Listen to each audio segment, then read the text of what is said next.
5 أكلات أرخص من كوباية الشاي، بس كانت وجبة ملوك زمان. كوباية الشاي في الكافيه ب20 جنيه، بس أنا جبت لك 5 أكلات تشبعك وتغذيك بنص التمن.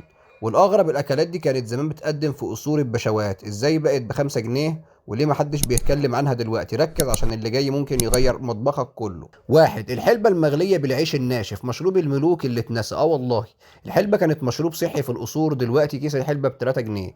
اغليها، نزل عليها شوية عيش ناشف أو بقسماط عندك، وجبة تشبع وتدي طاقة. وفي حديث بيقول لك لو علمتم ما في الحلباء لاشتريتم بوزنها ذهبا، تقوي المعدة وتدفي الجسم، وسعرها ما يتعداش ال5 جنيه.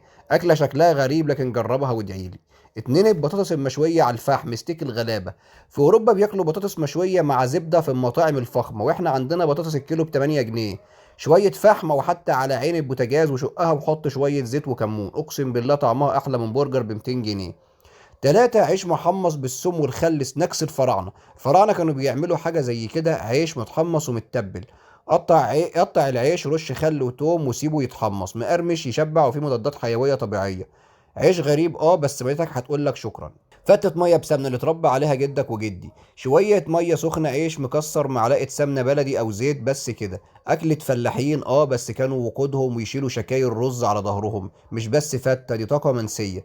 الرز الابيض رقم 5، الرز الابيض بالشطه، الاكله اللي فيها كرامه. لما تكون جعان ومفيش غير شويه رز، حط عليهم شطه بس بسيطه جدا، لكن ارخص طبق في التاريخ، بس ريحته وطعمه يخلوك تاكله كانه كبسه سعودي. رز وشطه بس، بطعم ذكريات الطفوله. الختام، الناس فاكره ان الغالي هو اللي يشبع، بس في اكلات ارخص من الشاي وشبعت اجيال. لو الفيديو ده عجبك دوس لايك وشاركه مع اللي لسه بيدور على القيمه وسط الغلاء.